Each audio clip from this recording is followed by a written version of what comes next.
5 would be U.S. states from Franklin to Absaroka. A number of upstart territories just missed out on statehood at various points in U.S. history. Franklin, the state of Franklin or O'Frankland, as it was first called, was created shortly after the Revolutionary War in what is now eastern Tennessee. At the time, the wild and mountainous region was part of western North Carolina and home to over 5,000 settlers. Tensions first rose in 1784 when the North Carolina state legislature withdrew militias from the region and unsuccessfully tried to cede the lands to the federal government. Under constant threat of Native American attacks and feeling abandoned by their government, the frustrated Western settlers declared their counties a new American state. They appointed the swashbuckling John Sevier, a politician and soldier who had gained fame fighting the Cherokee Indians, as their governor. In a meager attempt to gain Benjamin Franklin's support for the cause, the aspiring state claimed to be named after the founding father. Franklin responded with a polite letter to Sevier but offered no public backing. After petitioning Congress for admission to the newly formed United States,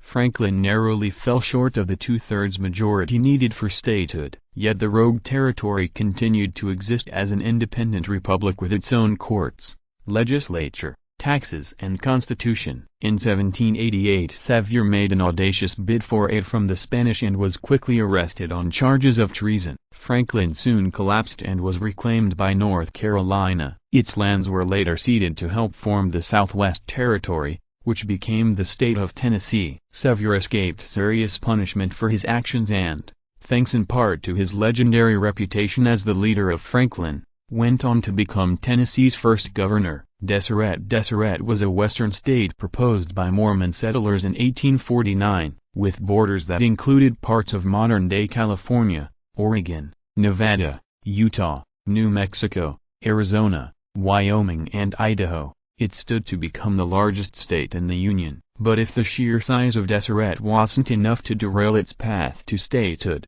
the controversial Mormon practice of polygamy certainly was. Opposition was strong, and anti-polygamy activists portrayed Deseret as a move to create a Mormon theocracy within the United States. President Zachary Taylor attempted to combine Deseret and the newly formed state of California, but the plan collapsed when Deseret's delegate failed to arrive at the state constitutional congress on time due to a misunderstanding. The final blow to Deseret's statehood chances came in 1850 when a compromise led to the creation of the Utah Territory, with Mormon leader Brigham Young as its first governor. Although the campaign to establish a superstate faded, for years a group of Mormon elders secretly met after each Utah Territory General Assembly and ratified new laws under the name of Deseret. It was only with the arrival of the railroad and with it many non-Mormon settlers that the dream of the sprawling state was officially abandoned. Sequoia. The plan to form the state of Sequoia began in the early 1900s during a meeting of the Cherokee,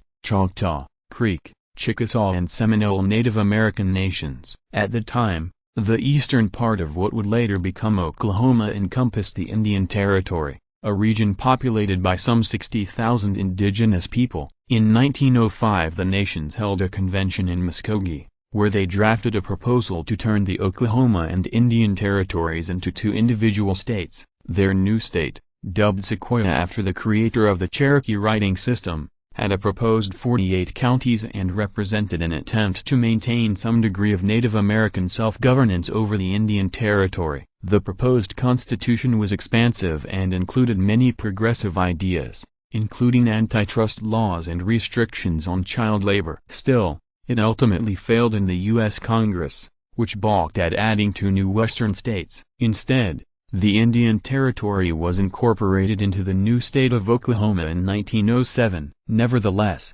many of Sequoia's principles lived on. Several states directly copied its constitution's novel ethics laws, and the Cherokee Nation continues to call its yearly conference on Native American issues the State of Sequoia. Absaroka, often called the estate that never was, Absaroka grew out of the political discontent of the Great Depression. The statehood movement first began in 1939 in Sheridan, Wyoming. Frustrated with the U.S. government and in particular the New Deal programs of Franklin D. Roosevelt, a group of politicians and businessmen led by a former baseball player named A.R. Swickard hatched a plan to create a new state they called Absaroka. The would-be state included large swaths of Wyoming, Montana and South Dakota, and encompassed famous landmarks such as the Grand Tetons and Yellowstone National Park. Swickard soon appointed himself governor and began hearing grievances from the citizens of his state. To garner support, he distributed Absaroka license plates and photos of the first,